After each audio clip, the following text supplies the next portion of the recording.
أهلا بكم إلى هذا اللقاء الخاص. أنا نهاد الجريري، ويسرنا أن نرحب اليوم بالسيدة فوزية كوفي. هي أحد 4 سيدات عضوات في الوفد الحكومي لمحادثات السلام مع طالبان في الدوحة. السيدة كوفي كانت برلمانية، وهي أول أفغانية تشغل منصب نائب رئيس البرلمان الأفغاني، وهي أيضا أول سيدة ترأس حزبا سياسيا في أفغانستان، حزب حركة التغيير من أجل أفغانستان. السيدة كوفي أيضا مدافعة عن حقوق المرأة والطفل في هذا البلد، وهي مؤلفة أوائل كثيرة. سيدة كوفي، شكرا جزيلا لوجودك معنا اليوم وفي هذا اليوم الحار من أيام صيف كابول. شكرا. Thank you for coming over. It's a pleasure. سيدة كوفي، لنبدأ من البدايات.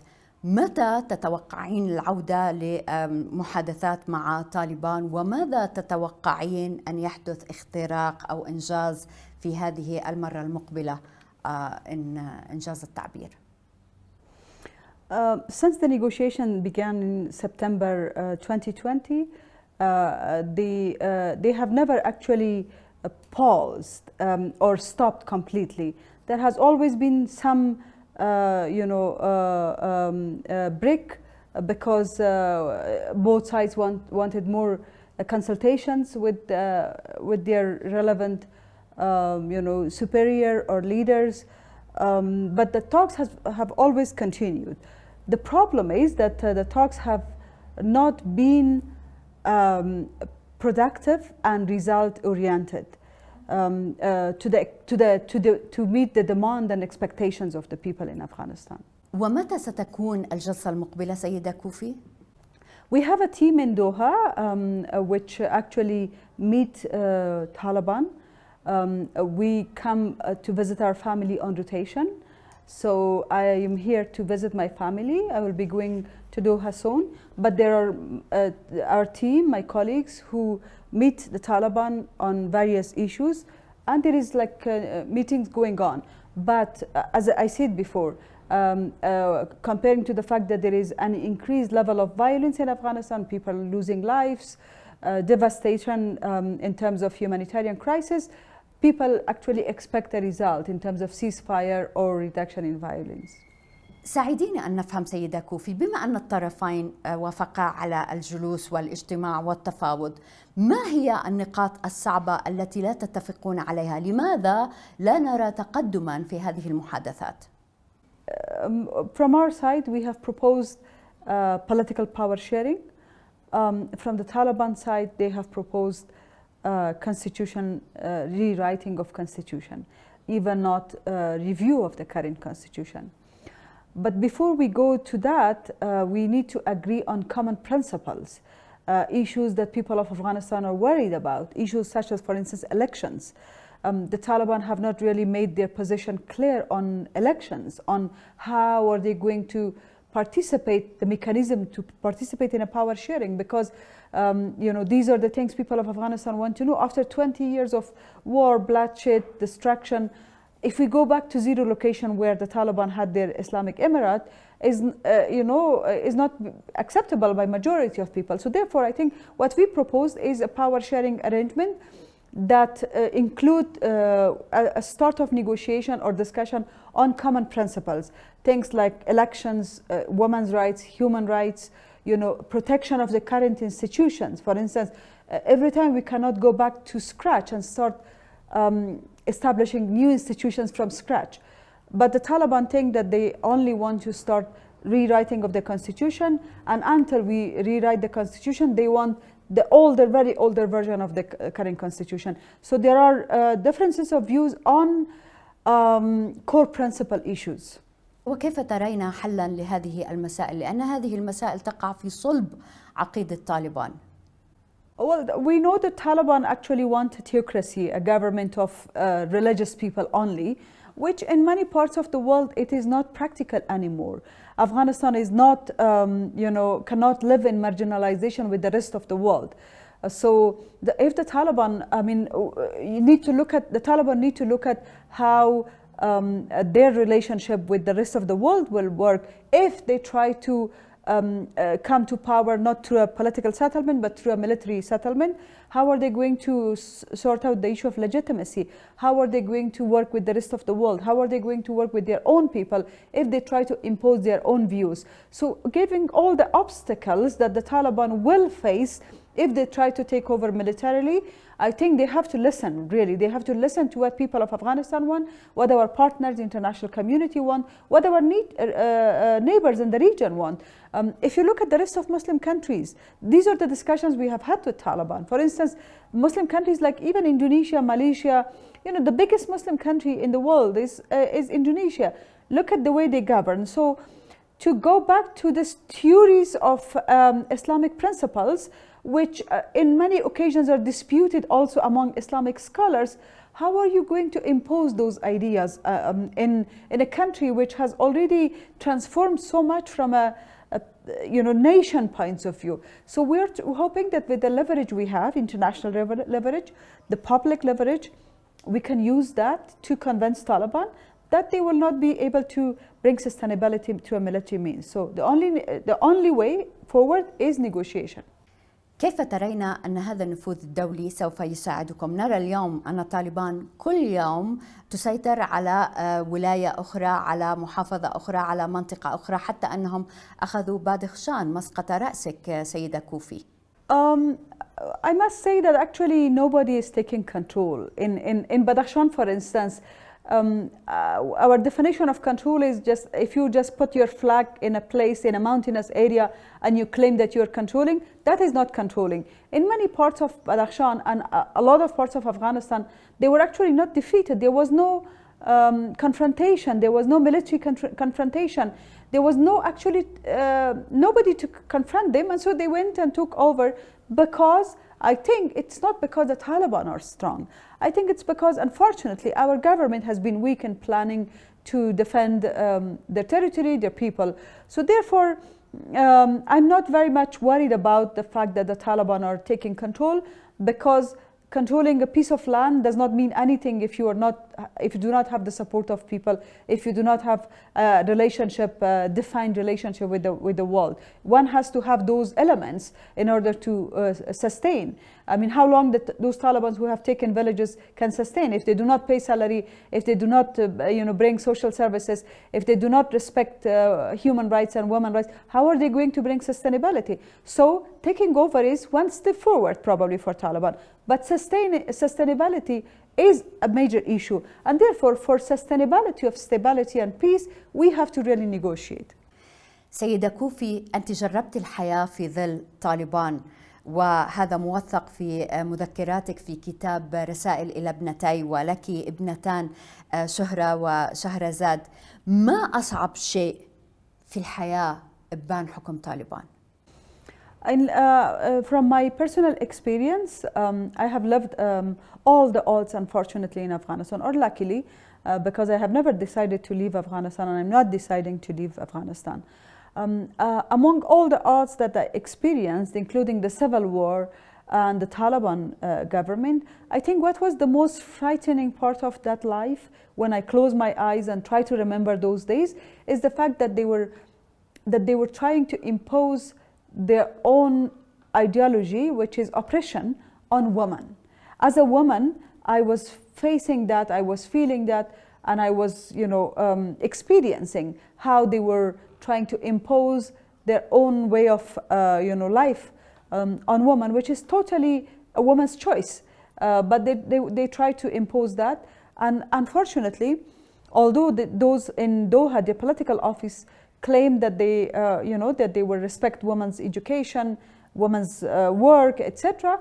But their foot soldiers in Afghanistan, in the places that they control, they continue to claim to impose the same behavior as they were doing before, including, for instance, forced marriages. We are receiving reports of forced marriages. We are also receiving reports of banning women to go to health facilities, access schools. We are also receiving torture again, and these are like not claims. These are reports that are being documented by local, officials.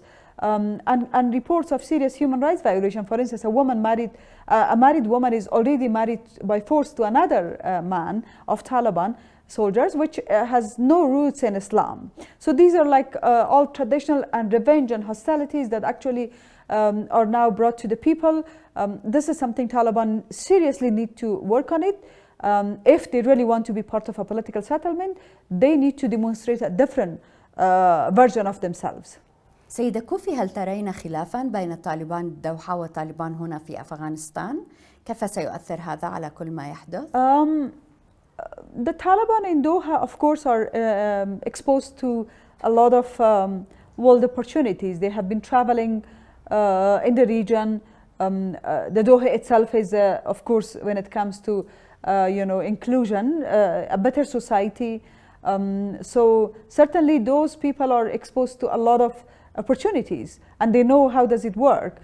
But for a Talib who has actually grown up in the past 20 years, he has only seen a gun, and he has found his identity through that gun, through violence.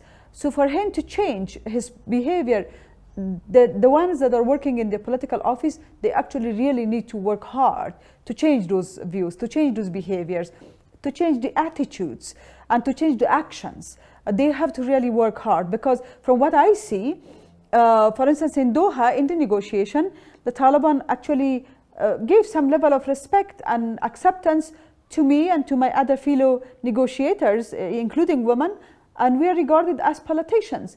But the question is, are they going to do the same when I travel, for instance, to a village controlled by Taliban here in Afghanistan? Will Taliban behave the same way as their political office behave?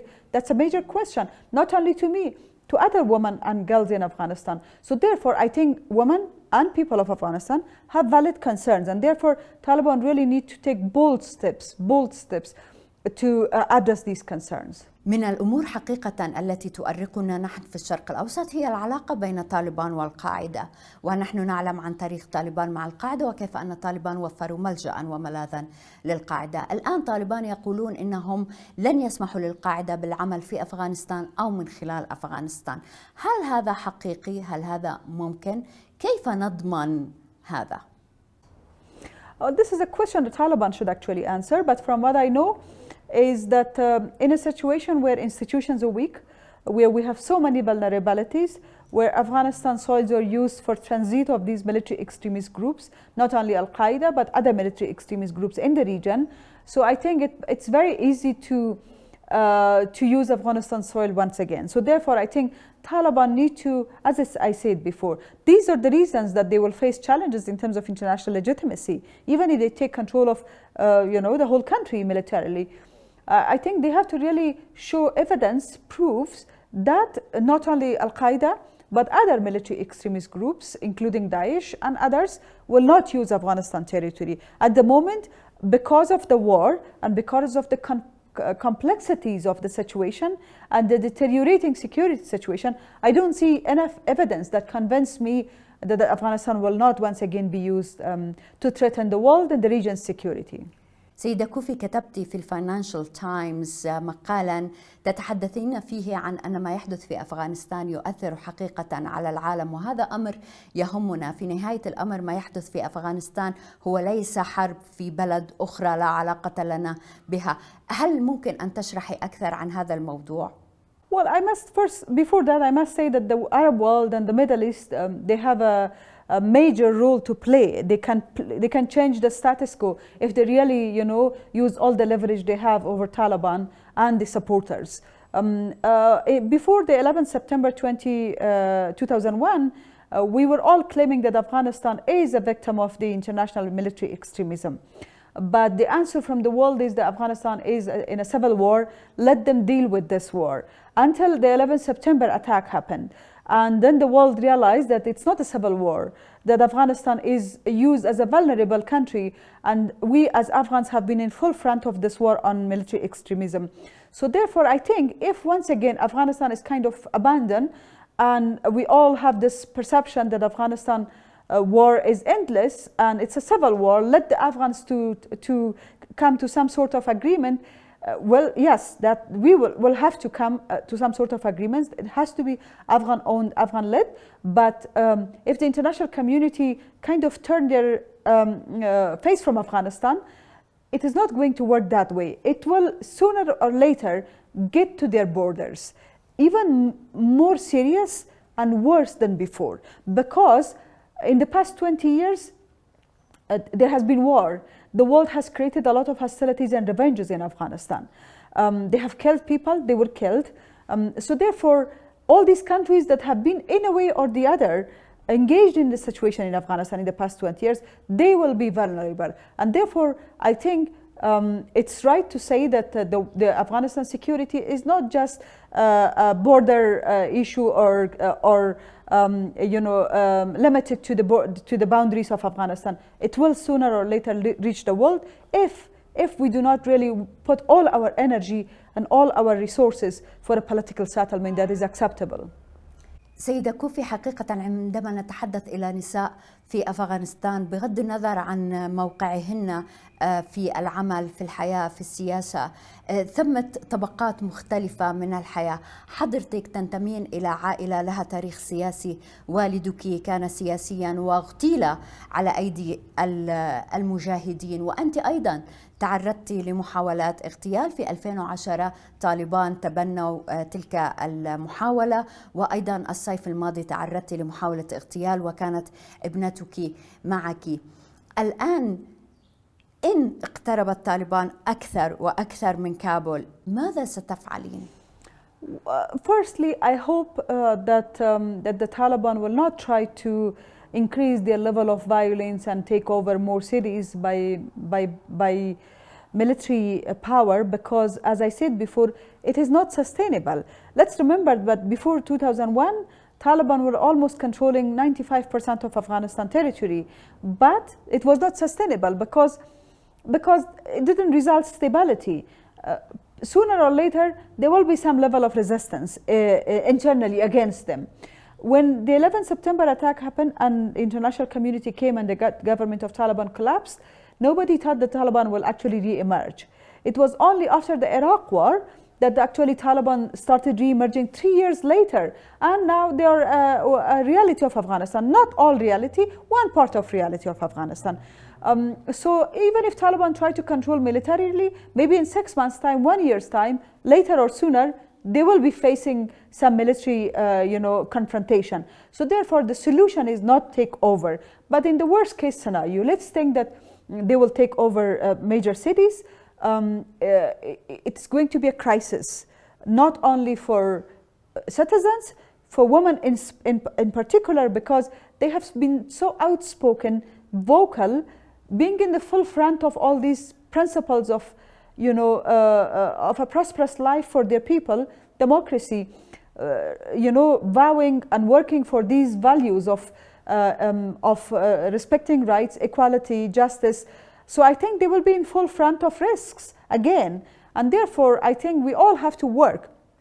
The solution is not to give visas. Yes, it's important to protect those who are at risk, but the solution is not to announce that we accommodate 100,000 Afghan refugees, we give visas to 10,000 Afghan refugees. We appreciate that, but why don't these countries invest to work our country with us, to work our country, be a better place for us instead of issuing visa for us? So therefore, I think we all have a global responsibility towards Afghanistan. السيدة فوزية كوفي، شكرا جزيلا لوجودك معنا. Thank you. Thank you.